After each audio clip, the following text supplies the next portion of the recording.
Welcome. Salutations. What's crack-a-lackin'? Anyway, I'm Ashley. And I'm Sierra. And this is your Weekly Dose of Wicked.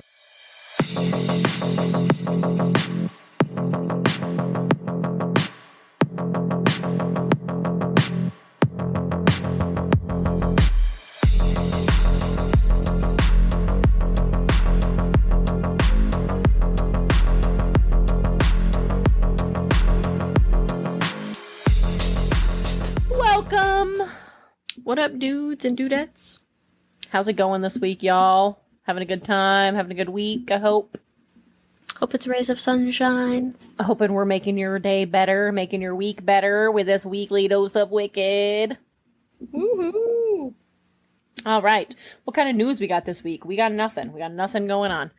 No new Patreons. Sad day, sad day. So if you're feeling inclined, head on over to patreon.com/weekly dose of wicked, where you can join one of our fabulous tiers. You can become a member of our exclusive fan club, where you can support our podcast.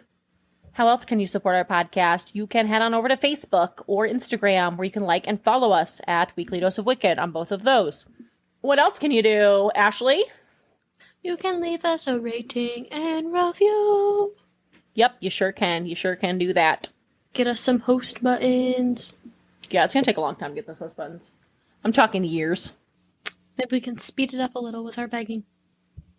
Doubt it. Anyway, what else we got going on in the news? In other news, it's now October 20th of 2022. I submitted our podcast to Pandora in June. So, how many months is that? 4. Is it 4? Yeah. Yeah, I just feel like it's been so much longer. But anyway, it only took 4 long months, but Pandora has finally accepted us. We can finally be listened to on Pandora. The wait is over. We are on the top, bitches. Yes, we are. We finally made it. Ooh. Look at us go.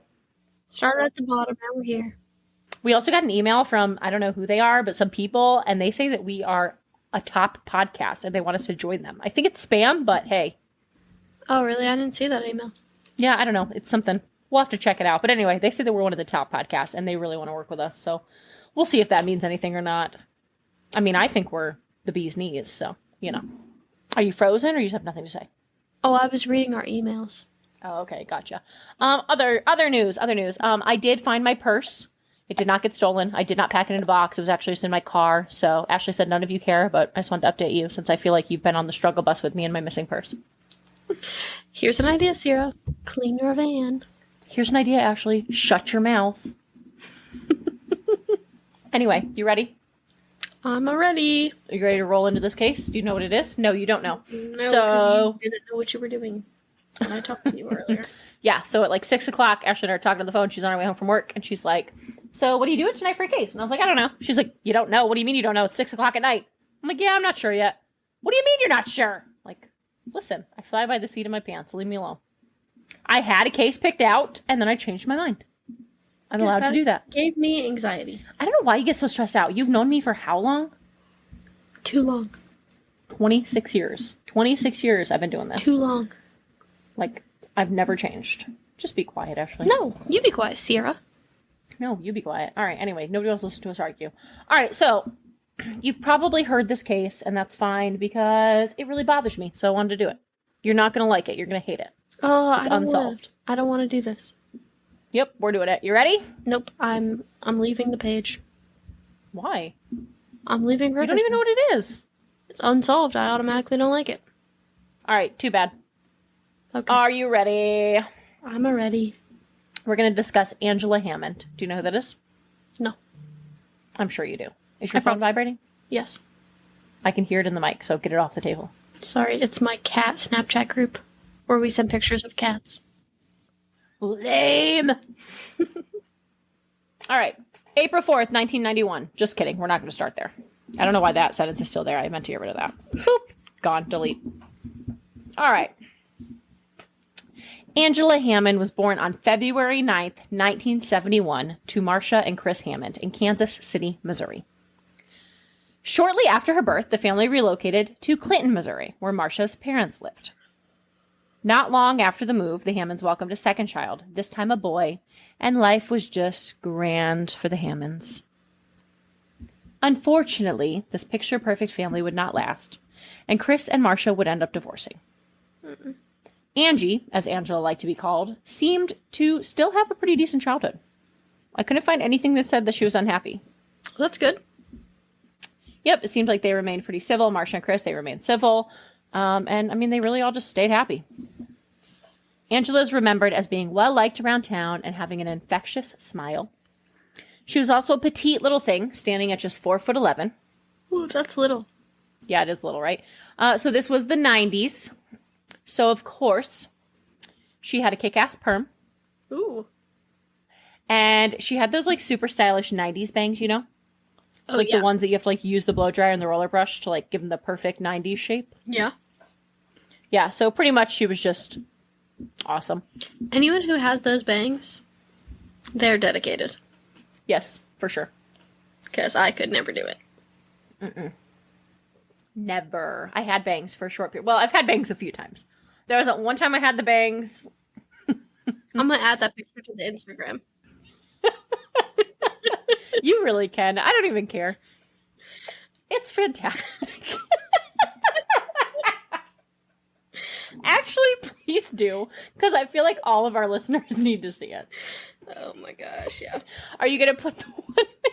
Are you going to put the picture of, like, what I wanted to look like? Yeah, the versus side what by I got? side. I feel like everyone can relate, Okay, though. what I got. No, you cut your own bangs, Sarah. You did not. No, I didn't. Actually, I went to a hairstylist for those. I did not cut those myself. I'm laughing so hard. No sound is coming out of my mouth right now. Are you sure? Because I feel like you cut them yourself. No, Ashley, I'm 100% positive. I know exactly where I went because I went back and asked them to fix them, and the manager fixed them and made them worse.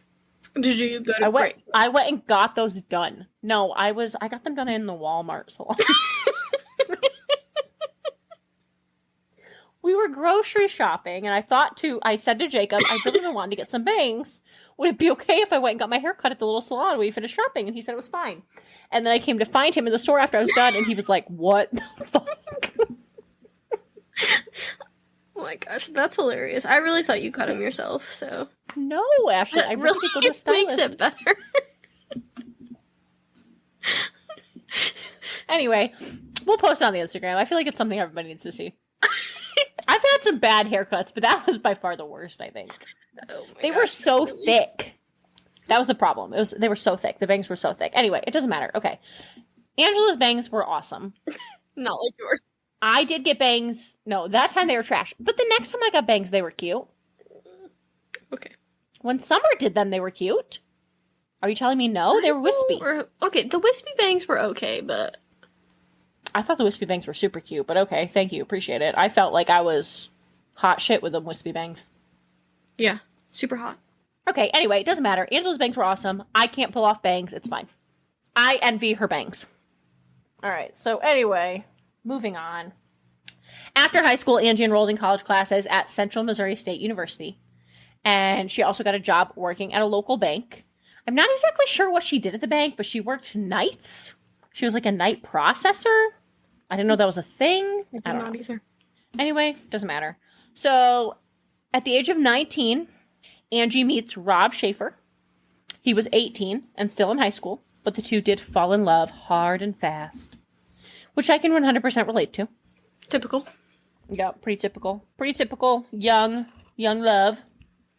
But just a few months after the two began dating, Angie found out that she was impregnated. Ooh, that's not good. Well, they were actually very excited about it. Oh, okay. Well, baby's a blessing. We're on that train. I mean, babies are a blessing. I've been there. I've been Angie. I get it. I feel her. That's what I'm saying. So last episode I said I don't like episodes I don't like cases I can relate to. I can relate to this case. So anyway, here she is, 19 years old, dating her boyfriend, fresh out of high school. They've only been together a few months. She finds out she's pregnant. They're very excited about this news. Rob wastes no time. He runs out, gets Angie a ring, and asks her to marry him. Okay. So things are going great for Angie and Rob. What state did we say this took place in? Missouri. Okay. Why? Oh, I was just thinking, like, that's the typical, like, southern way. What? You get pregnant and you get married? Yeah. I mean, is that not just the way of the world? I don't know. I don't know. I can relate, though. I was 19 when I got pregnant. Right. After only being with my boyfriend for a few months. You were engaged, though. No, we were engaged. But we got engaged. We had only been dating for like 2 months. We got engaged. Well, I know. Hard and fast. That hard and fast love, man. That is true. You did do that. A lot. Mm-hmm. I did. And here we are. 9 years later. Well, it's been 11 years. We've been married for 9 years. Okay. Anyways. Things are going great for Angie and Rob. They seem to be a great match. And even though they were young, their families did actually appear to approve of the relationship. Well, that's good. Love a supportive family. Yeah, Angie's family loved Rob. It seemed like Rob was a very easily lovable guy. He was that total, like, teenage jock type guy. He was, like, star athlete. Just very lovable. You know the type. Yes. Like, Jack on, Yes, like Jack from Secret Life of the American Teenager. Yes. That is how I envision Rob. Except Jack was actually a douchebag. Yeah, well, Rob was actually a very nice guy. Okay. So not like Jack. No, Rob was actually a very nice guy. Angie, like I already said, she was also super lovable. She was sweet and caring. But she was also a little firecracker. So, like, her personality was just on point. Like, she just seems like she was an awesome, awesome chick. Well, she had the bang, so she had to be. She did have bangs. She had that kick-ass perm. Yeah, so automatically. And she was cool only girl. 4'11". So, she was tiny. Dynamite comes in small packages. Yes, for sure. So anyway, fast forward to April 4th, 1991. Angie and Rob attend a cookout at Angie's mom's house. They have a great time, and at around 10 p.m., Angie drops Rob off at his house, but they make plans to meet back up later. So, April 4th of 1991 was a Thursday, so clearly they were cooler than me. Well, they were out of school by then. No, they weren't. Rob was a senior in high school. It was a Thursday in April. Okay, sorry, never mind. So they were not So out they of were school. the cool people. Got it. Unless maybe, I don't know, I didn't check the calendar. April 4th of 1991, it could have been Easter break. Maybe. That is possible. I'm unsure. But anyway, regardless, it wouldn't have really mattered if it was Christmas break, Easter break, New Year's break, any break. I would not have been hanging out on a Thursday night after 10 p.m. with 10 p.m. with my friends. No, me either. I would have been in bed. I'm just saying. Yeah, they're cooler than me. I also thought that it was really weird, though, that she dropped Rob off at 10 p.m. and then they had plans to meet up later. Like, why did she drop him off then? I mean, and who goes out that late on a Thursday? Right. I mean, like, I can understand getting home that late and, like, dropping off and, like, okay, bye. Have a good night. See you tomorrow. But, like, no, she dropped off at 10 p.m. and they made plans to meet back up later. I don't know what time later is, but... So, some sources said that he had to go home because he had to watch his little brother because his mom was at work. Apparently, that's what happened, but that also doesn't make sense to me. Why? Because I completely get if, like, his mom worked third shift, and so he had to stay with his brother overnight, but then he wouldn't be heading back out later. Right. You know what I mean? And, like, if his mom's working third shift, more than likely she was already at work by 10 p.m. I mean, like, third shift normally starts. I mean, I guess it could start at 10 p.m., but I don't know. It just, to me, didn't really make sense. Right. But that's the story. Okay. I don't know. It's not relevant. Anyway, after Angie dropped Rob off, she went to go hang out with her friend Kyla. So the girls met in, like, the main part of town, like in the town square. And they hung out and they just drove around town, which, again, I find totally relatable because that's exactly what I used to do when I was 18, 19 years old. I used to just drive around town, listen to music, talk with my friends. Like, that's what we did. At about 11:15, though, Kyla heads home because Angie is getting tired. She wants to go home and go to bed. But she's supposed to meet up with her boyfriend. Yes, yes. But remember, Angie's pregnant. Okay. So at this point, she's 4 months pregnant. So she probably is exhausted. I mean, it's 11:15 at night. Right. And she's pregnant. So she's now 20 years old in April of 1991. She's 20 years old and she's 4 months pregnant. So I completely am on board with her being tired. Now the problem is she's supposed to meet up with Rob. So her mom's house does not have a phone. She doesn't have a home phone in her mom's house. And it's 1991, so there's no cell phones. Why did she not have a home phone? I'm not sure. I did not get an answer to that, but she didn't have a home phone. So she's got to let Rob know that they're not hanging out. So she decides to call Rob on a payphone in town to let him know that she's tired and she's going to go home and go to bed. What was supposed to just be like a quick call ends up being far longer, which, again, I get. I've been young and I've been in love and I've spent many a nights on the phone with a boy all night long, as I'm sure most of us have done. Right. You feel like 5 minutes have passed. It's actually been 5 hours and it's 4 a.m. Yeah, yeah. So this is essentially what happened. So 11:15, she calls Rob. It's now 11:45, and they're still chatting away on the payphone. That's when Angie says to Rob, hey, there's like this weird truck, and it keeps circling the parking lot. Oh, I don't like that. No, I don't like that either. So she tells him that the guy in the truck is kind of creeping her out, and it seems like he's watching her. And then the truck parks next to her.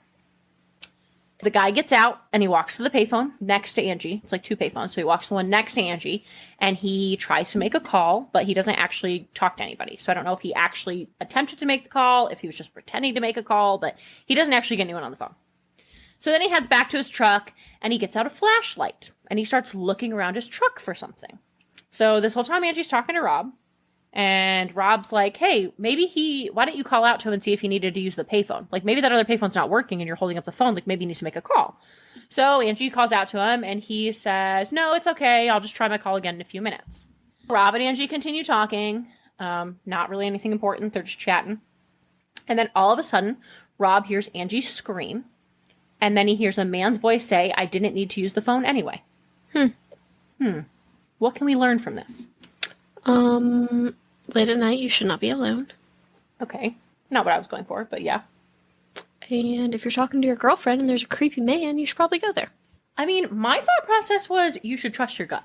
Well, yes, that too. Like, Angie she felt uneasy, and yet she continued to stay there on the phone. She probably should have left prior to the guy parking next to her, when she didn't feel comfortable with the man watching her. Right, but I mean, if she would have left then, I mean, probably the same thing would have whatever happened to her. I mean, now she's in her car, driving. Oh, I was thinking that she walked there. No, she drove there. She dropped Rob off in her car. Right. So I'm saying. So her and Kyla met up. Kyla drove there. She drove there. Then Kyla drove herself home. And then Angie still had her car. Right. Yeah, she should have gotten in her car. No, 100%. I mean, walking away wouldn't have been an option. Because, yeah, that probably still would have. But, like, had she gotten in her car and left. Right. Anyway, whatever. There's a lot of lessons to be learned from that. But Rob immediately jumps into action. He drops the phone. He doesn't even hang it up. He just drops the phone, runs to his car, and he heads into town where Angie was using the payphone. The phone that she was using was only 7 blocks from Rob's house. So he's flying, and on the way there, he passes a truck, and he hears Angie scream, Robbie! So he throws his car in reverse and begins to pursue this truck. Now, what he doesn't realize is that by throwing his car in reverse, that he messed up the transmission in his car. Oh, no. So, when the truck takes a last-minute turn, Rob's car ends up stalling, and he loses the truck. Oh. Yeah. So, it's 1991, so again, no cell phones. So, Rob just starts to head directly for the police department on foot. He doesn't really have any other choice. His car is stalled, broken down, and he doesn't have a cell phone, so he's just got to walk to the police department. Luckily, someone in town drives by, and they give him a ride, so he's able to make it there much quicker. Once at the police station, he tells them everything he knows. Angie had told him that the man driving the truck was a dirty white man with a beard and mustache. He was wearing glasses, and he was also wearing overalls. The truck he was driving was a late 60s, early 70s Ford pickup. It was two-tone, and it was either a dark yellow or a light green. Sources say different things, but those are the 2 colors that are the most prominent. And on the back windshield, it had, I don't know if you remember these because you were so little in the 90s, but it was like a really big thing to have like those murals on the back of your window. Yeah. You know what I'm talking about? Yes. Okay, so it had one of those, and it was a lake, and it was like a fish jumping out of the water. I don't know why, but like occasionally you'll still see those, and I always find them super creepy. Okay, well, this truck had one. Well, that's creepy. Okay, well, the Clinton police immediately contacted the Henry County Sheriff's Department as well as the Missouri State Highway Patrol. So they jumped into action relatively quickly. Over the next few days, the Missouri State Highway Patrol would check hundreds of trucks matching the description Rob had given them. Unfortunately, that turned up with nothing. So with no leads, the police start to question Rob because it's always the spouse or significant other. Right. And they think that his story is very unbelievable. Okay, why? They just think it's a load of crap. Okay.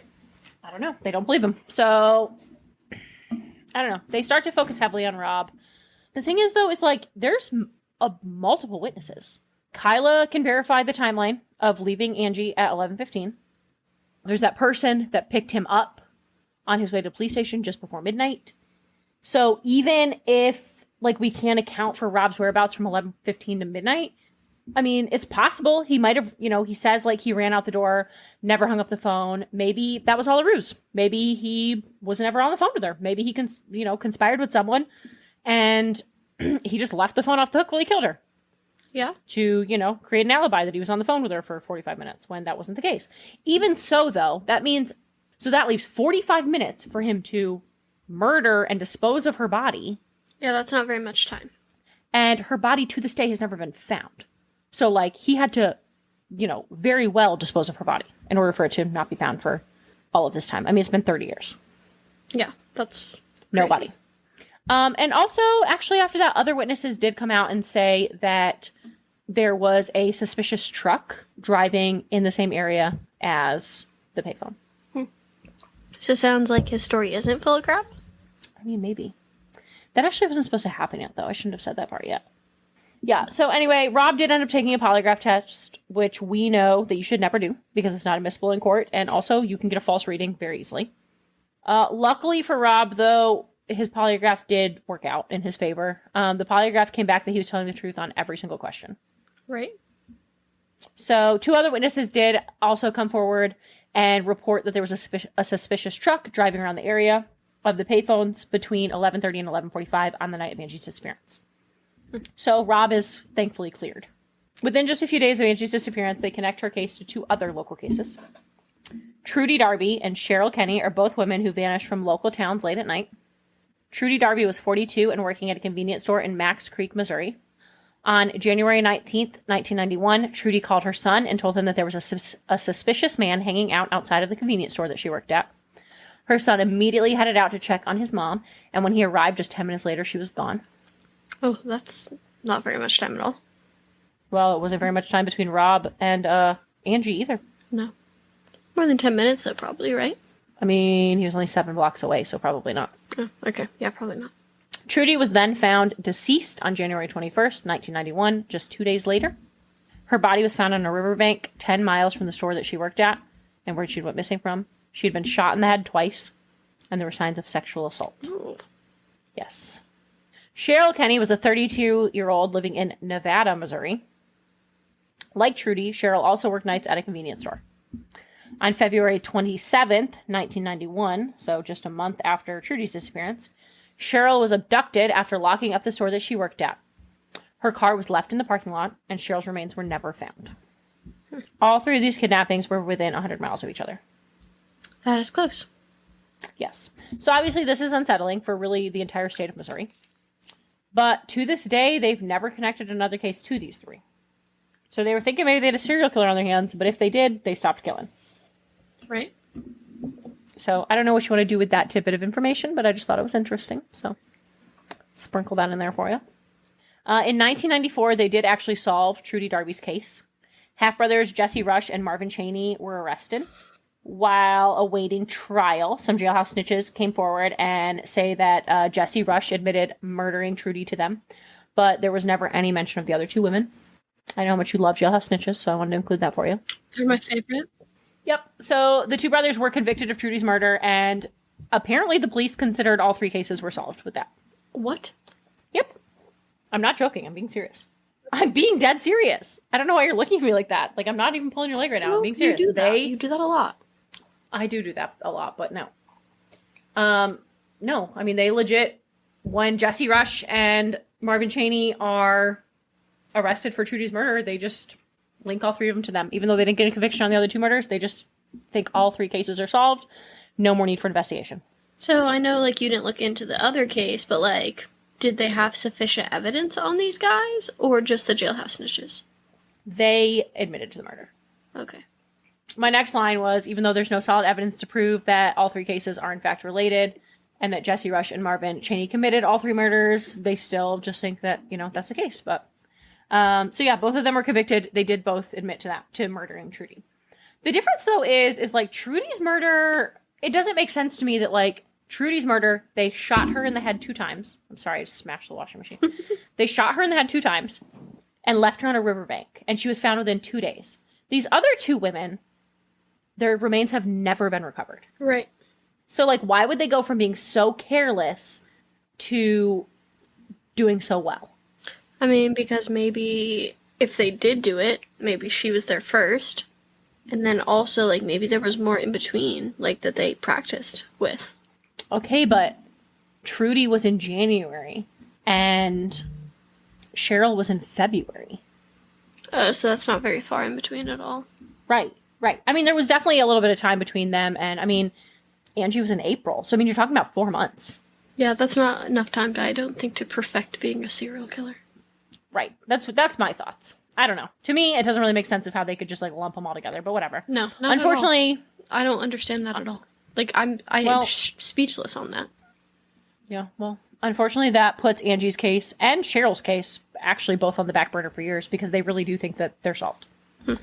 Just idiot. So there's nothing more in the case until 2009 when police announced that they have DNA evidence in Angela's case. So to me, I find that confusing. I don't know how they got DNA evidence. They don't have a body. Right. Like, where did they get DNA evidence from? I mean, maybe there was, like, she left, like, her hair or something at the payphone? Or, like, that person left their hair in the 90s? I don't know. To me, that's weird. Like, I don't know where they got the DNA evidence from. But whatever, that's what they say. 2009, they have DNA evidence. But there's nothing that ever really comes from that. We don't hear anything else about it after 2009. I don't know.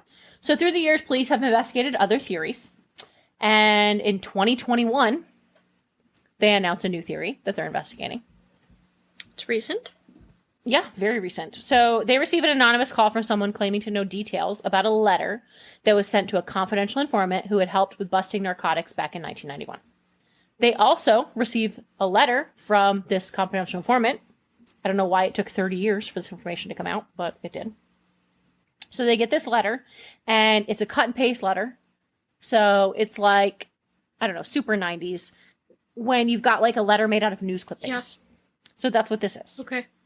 So anyway, the letter's postmarked April 4th, 1991, which is the day that Angela disappeared. And it reads, "Hello, number blank.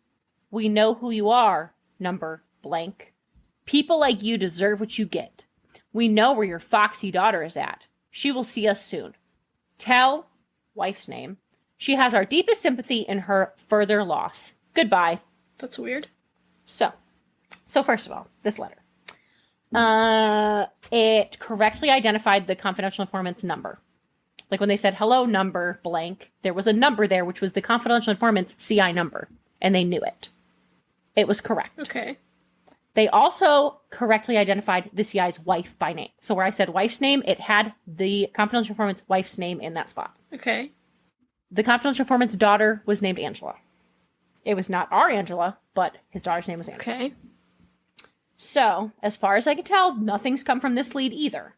But they have reason to believe that this was a case of, like, mistaken identity. Okay. So they thought that they were killing the confidential informant's daughter, Angela, but they got the wrong Angela. Okay, but if they're, like, a hitman, how are they doing that? I don't think that they were a hitman. It was a dirty white man with overalls. I mean, it was probably somebody, like, making meth in his basement. Oh, maybe. Is meth a narcotic? I don't even know. I think so. Yeah, I mean, that makes sense, I guess. I don't think that they think that it was a hitman. I think that they think it was a pissed off narcotic dealer. Yeah, but he was just like, "Hey, your name's Angela? Gonna kill you." I mean, probably not. I can't imagine that he thought, "Hey, your name's Angela, I'm going to kill you." But I mean, it wouldn't be the first time that they've thought it was a case of mistaken identity. No. I actually just listened to one of those the other day. And I mean, this letter was postmarked for April 4th, 1991, which is the day that she went missing, which means they sent it on April 4th, 1991, because that's when it was stamped. Right. So they probably dropped it off that morning and then went and kidnapped Angela that evening. Right, yeah, that makes sense. So, again, I don't know why it took so long for it to come out. But to me, that's the most solid lead they've got so far.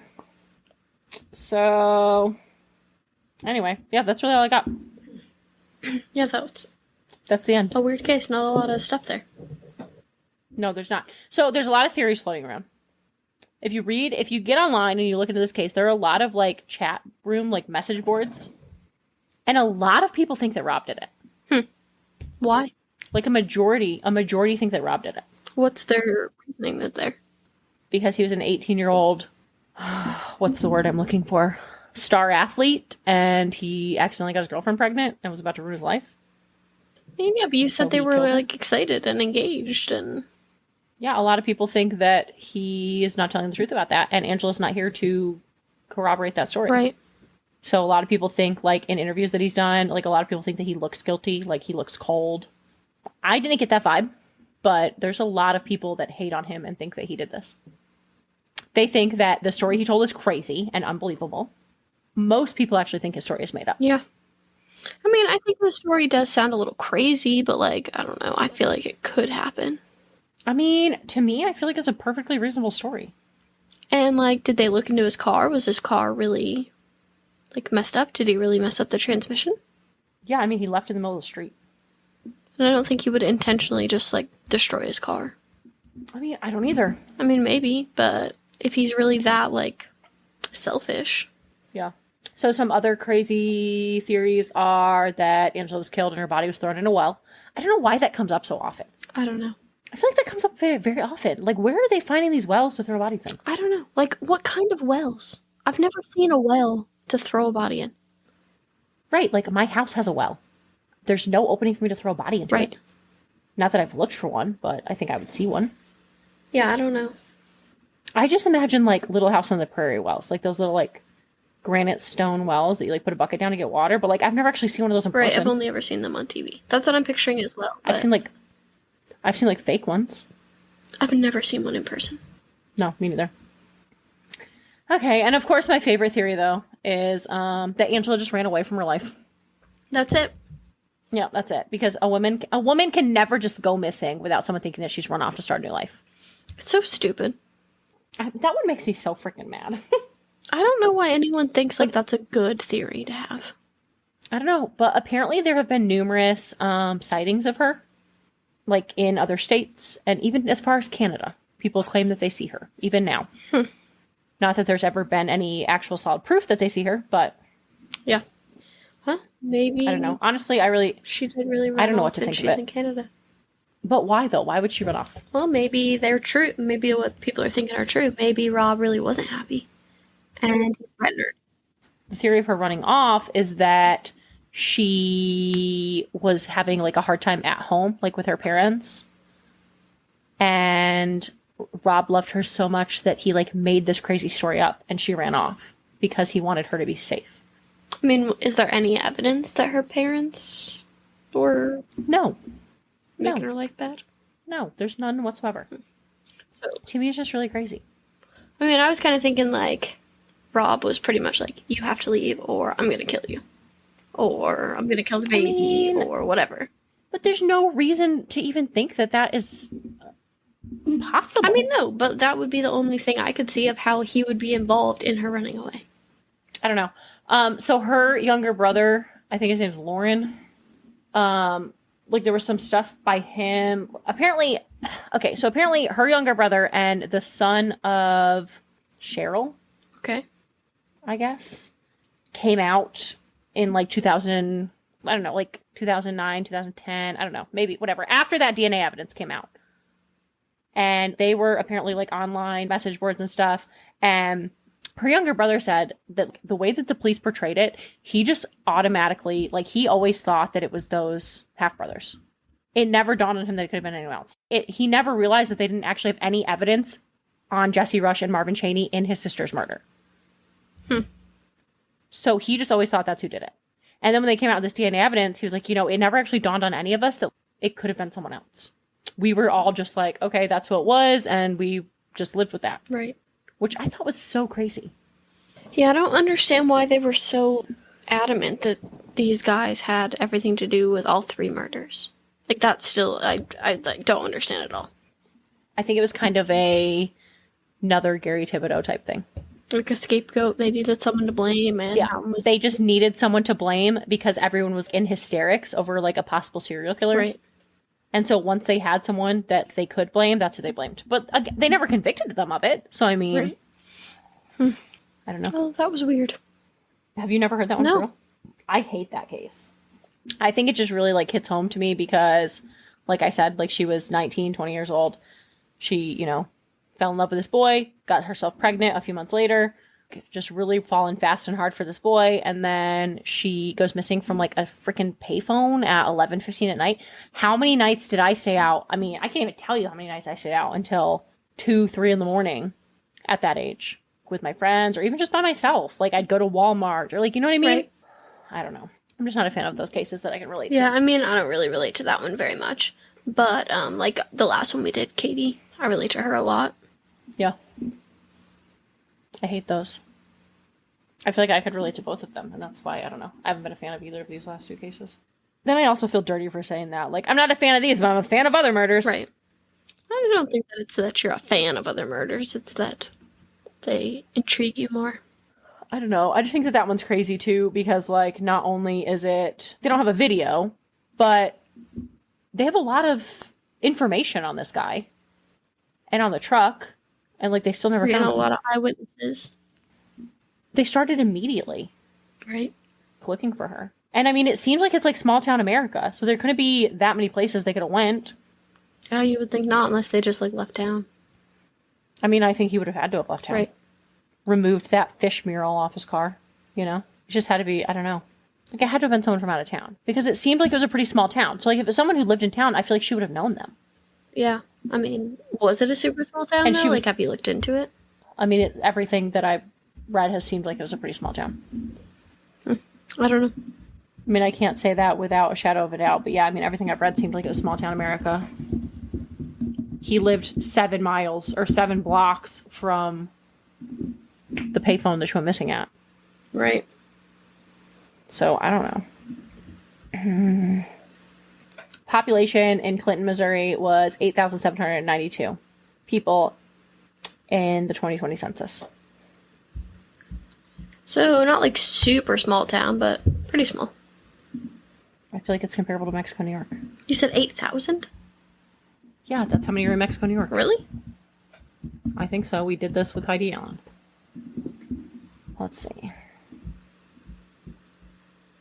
In the 2010 census, they had 6,000. So, I mean, yeah, I'd say that's pretty comparable. Yeah. Now, that's the town of Mexico. The village obviously has less people, but I mean, Right. I'm just saying, to me, it seems like it's pretty Pretty small enough that you would, you know, recognize someone. Even if it's not someone that you necessarily know, I feel like she still would have recognized. If it was someone from town, I feel like she would have recognized him. Right. You know what I mean? Especially if he was that creepy. Like, oh, Robbie, the creepy guy from the gas station. You know, I mean... Right, the creepy guy. I just feel like she would have... Right. I don't know. And also, like, how shitty that his car died as he was following them. Yeah, that really sucks. Like, that really sucks. Had his car not died, and his story is true, he probably would have got him. Probably. Or he would have got murdered. Yeah, or he would have ended up dead too. Yeah. So, maybe his car got messed up on purpose so he didn't die too. I don't know. Could happen. I don't know. The whole thing's really crazy to me. Yeah. But that's pretty much all I got. Alrighty, well. Angela Hammond. I was going to include, like, where to contact if you had any information, but I didn't actually see that anywhere. Here it is. If you have any information on the disappearance of Angela Hammond, please contact the Clinton Police Department at 660-885-5561.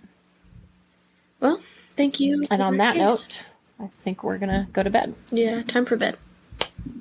Time for bed. So, thanks for listening. Peace out, Girl Scouts. See you on the flip side. Bye. Bye. Hey everyone, thanks for listening. If you liked what you heard and want to support a small podcast, please give us money at www.patreon.com/weekly dose of wicked, where you can join one of our 3 tiers. At the $5 level, we've got the moderately wicked. For $7 a month, we've got the awesomely wicked. And for all of those high rollers, big ballers out there, we got the $10 level, the extraordinarily wicked. As a member of our Patreon, you are entitled to bonus episodes. You also get a one-time shout out on our podcast, as well as some other cool little extra things going on there. So come on over, join our fan club. Feel free to give us a follow on Instagram at weekly_dose_of_wicked, or you can literally just search Weekly Dose of Wicked and we'll pop up because we're the only ones. For a direct feed of our podcast, please go to www.weeklydoseofwicked.buzzsprout.com. Great news! You can now listen to us pretty much wherever you like to listen to podcasts. That's right, folks. We are big time. You can now hear your Weekly Dose of Wicked on Apple Podcasts, Spotify, Google Podcasts, Amazon Music, Stitcher, iHeartRadio, TuneIn Plus Alexa, Podcast Addict, Podchaser, Pocket Cast, Deezer, Listen Notes, Player FM, Podcast Index, Overcast, Castro, Castbox, and Podfriend. The only place we can't seem to get ourselves on is Pandora. So we'll let you know when that happens. In the meantime, make sure to come back next Wednesday for your Weekly Dose of Wicked. But